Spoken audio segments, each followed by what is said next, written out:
NH 52 Ramsara के पास hotel में 20 रुपए के विवाद ने पकड़ा तूल। हरियाणा सरकार लिखी गाड़ी से उतरी महिला ने खुद को बताया CMO कर्मचारी। चूरू के नेशनल हाईवे 52 पर रामसरा गांव के पास एक होटल में छुट्टे पैसे को लेकर हुए विवाद ने तूल पकड़ लिया। हरियाणा के जिंद से आई एक महिला जो खुद को हरियाणा CMO में कार्यरत बता रही थी, अपने परिवार के साथ सालासर बालाजी के दर्शन के बाद लौट रही थी। महिला के परिजनों ने इस होटल पर 20 रुपए की खरीदारी की, लेकिन 500 रुपए के नोट के छुट्टे नहीं होने को लेकर होटल कर्मचारी के साथ बहस हो गई। चर्चा है कि इस मामूली विवाद ने CMO के हस्तक्षेप के कारण गंभीर रूप ले लिया। स्थानीय लोग इस मामले को लेकर हैरान हैं और इसे अनावश्यक बढ़ावा देने की बात कह रहे थे। मौके पर मौजूद होटल कर्मचारी ने बताया कि महिला के परिजनों ने होटल पर 20 रुपए का सामान खरीदा और भुगतान के लिए 500 का नोट दिया। होटल मालिक ने छुट्टे नहीं होने की वजह से 500 रुपए का नोट लौटा दिया और अन्य जगह से खरीदारी करने को कहा। इस पर महिला के परिजन भड़क उठे। विवाद बढ़ता देख महिला भी गाड़ी से उतरकर होटल कर्मचारी से बहस करने लगी। बताया जा रहा है कि जब मामला बढ़ गया तो महिला ने हरियाणा CMO से फोन पर संपर्क किया। CMO से मिले निर्देश के बाद चूरू सदर पुलिस तुरंत मौके पर पहुंची। सदर थाना पुलिस ने होटल से एक व्यक्ति को राउंड अप भी कर लिया और पूछताछ शुरू कर दी। पुलिस ने दोनों पक्षों को समझाइश कर मामले को किसी तरह शांत करवाया। सदर पुलिस की एक टीम देर शाम तक मौके पर मौजूद रही।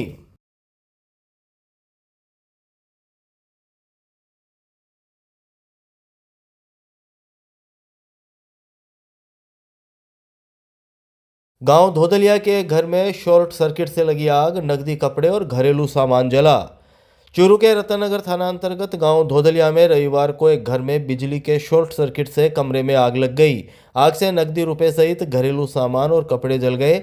आग लगने के समय परिवार के अधिकतर लोग खेत में गए हुए थे। मकान मालिक मांगीलाल नायक ने शाम 5 बजे जानकारी देते हुए बताया कि वह अपने खेत में गया था। इस बीच घर के एक कमरे में शॉर्ट सर्किट से आग लग गई। आग लगने के समय मांगीलाल की पुत्रवधू पशुओं को चारा डालने का काम कर रही थी। तभी अचानक कमरे में धुआं निकलता दिखाई दिया। उसके चिल्लाने की आवाज़ सुनकर पड़ोसी वहां पहुंचे। मौके पर आए लोगों को पुत्रवधू ने बताया कि उसका 3 महीने का बेटा कमरे में सो रहा है। पड़ोस के युवाओं ने जान जोखिम में डालकर बच्चे को बाहर निकाला। मांगीलाल ने बताया कि आग लगने से घर में रखा कीमती सामान और कपड़े जलकर राख हो गए। वहीं कुछ दिन पहले फसल बेचकर लाए 2,54,000 रुपए नगद रखे थे, वह भी जल गए।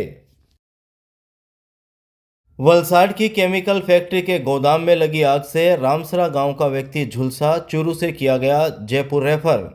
वलसाड की केमिकल फैक्ट्री के गोदाम में लगी आग से चूरू के गांव रामसरा का 33 वर्षीय व्यक्ति झुलस गया। घायल हालत में उसे रविवार को चूरू के अस्पताल लाया गया, जहां हालत गंभीर होने पर प्राथमिक इलाज के बाद जयपुर रेफर कर दिया गया। अस्पताल में घायल के परिजनों ने शाम 6 बजे करीब बताया कि रामसरा निवासी 33 वर्षीय जितेंद्र सिंह गुजरात के वलसाड में ट्रक चलाता है। कुछ दिनों पहले वह केमिकल फैक्ट्री में खड़ा होकर अपने ट्रक में सामान लोड करवा रहा था। इसी दौरान केमिकल लीक होने और बिजली के शॉर्ट सर्किट से आग लग गई। किसी तरह जितेंद्र सिंह ने भागकर अपनी जान बचाई, लेकिन वह आग की लपटों के कारण बुरी तरह झुलस गया। मौके पर मौजूद लोगों ने झुलसी हालत में घायल को वलसाड के अस्पताल में भर्ती कराया, लेकिन वहां उसका इलाज सही नहीं हुआ, जिस पर परिजन घायल को अपने घर रामसरा लेकर आ गए, जहां रविवार शाम उसकी हालत फिर से बिगड़ गई, जिसे परिजन निजी वाहन से चूरू अस्पताल लेकर पहुंचे, जहां मौजूद डॉक्टरों ने उसका प्राथमिक इलाज किया, लेकिन अधिक झुलसने के कारण प्राथमिक इलाज के बाद उसे जयपुर रेफर किया गया है। चूरू रेलवे स्टेशन पर चलती ट्रेन में पैर फिसलने से 35 वर्षीय महिला की मौत। चूरू रेलवे स्टेशन पर रविवार शाम चलती ट्रेन में चढ़ते वक्त पैर फिसलने से हुए हादसे में 35 वर्षीय महिला की मौत हो गई। महिला के परिजन गंभीर हालत में उसे चूरू के राजकीय भर्ती अस्पताल लेकर भी पहुंचे थे, जहां इलाज के दौरान उसने दम तोड़ दिया।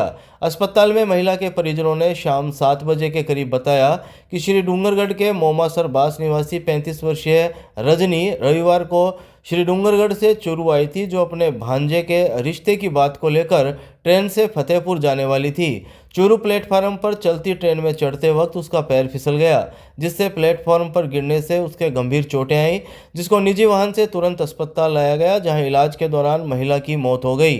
सूचना पर पहुंची पुलिस ने महिला रजनी के शव को मोर्चरी में रखवाया, जहां सोमवार सुबह रिपोर्ट दर्ज होने के बाद शव के पोस्टमार्टम की कार्यवाही होगी। राजकीय भर्ती अस्पताल में इलाज के दौरान 24 वर्षीय महिला की मौत। मलसीसर पुलिस ने शव का करवाया पोस्टमार्टम। चूरू जिले के दूधवाखारा निवासी 24 वर्षीय महिला की प्रसव के बाद चूरू के राजकीय भर्तिया जिला अस्पताल में उपचार के दौरान मौत हो गई। मलसीसर पुलिस ने रविवार को शव का पोस्टमार्टम करवा परिजनों के सुपुर्द कर दिया है। 24 वर्षीय महिला शबाना की 6 साल पहले शादी हुई थी। मलसीसर थाने के एसआई कैलाश चंद्र ने दोपहर करीब 1 बजे जानकारी देते हुए बताया कि झुंझुनू जिले के ख्याली गांव की शबाना की 6 साल पहले चूरू के दूधवाखारा में शादी हुई थी। शनिवार को उसके प्रसव पीड़ा होने पर परिजन उसे झुंझुनू लेकर जा रहे थे, लेकिन तबीयत बिगड़ने पर उसकी धनौरी गांव के एक प्राइवेट क्लिनिक में डिलीवरी करवाई गई। इसके बाद परिजन उसको घर पर ले गए, लेकिन वहां ब्लीडिंग अधिक होने की वजह से शबाना बेहोश हो गई, जिसे चूरू के राजकीय भर्तिया अस्पताल लाया गया, जहां उपचार के दौरान उसकी मौत हो गई। उन्होंने बताया कि शबाना के पहले से एक संतान है, यह उसकी दूसरी डिलीवरी थी। नवजात स्वस्थ बताया जा रहा है। शबाना के पिता और पति विदेश में रहते हैं। बहरहाल पुलिस ने शव का पोस्टमार्टम करवा परिजनों के सुपुर्द कर दिया।